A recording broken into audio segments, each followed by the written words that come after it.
Mayor Devarakonda Sujatha అధ్యక్షతన జరిగిన నెల్లూరు నగర పాలక సంస్థ సర్వసభ్య సమావేశంలో ప్రజారోగ్యం, నగరాభివృద్ది, మౌలిక వసతులకు సంబంధించిన 150 తీర్మానాలను కౌన్సిల్ ఏకగ్రీవంగా ఆమోదించింది. ప్రజా ప్రతినిధులు, అధికారులు మరియు ప్రజల సహకారంతో నగరాన్ని అభివృద్ది పదంలో నడిపిస్తామని మేయర్ తెలిపారు. ఈ సమావేశంలో deputy mayor Syed Tahseen, co option సభ్యులు, కార్పొరేటర్లు, కమిషనర్ వైవో నందన్, నగరపాలక సంస్థ అన్ని విభాగాల ఉన్నతాధికారులు పాల్గొన్నారు.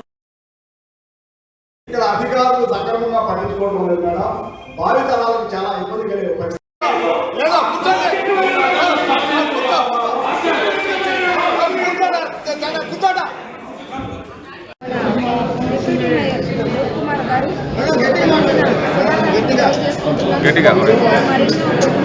చేసుకోవాలని భగవంతుని ప్రార్థిస్తూ అదేవిధంగా ఈరోజు 150 అంశాలకు ఆమోదించడం జరిగింది.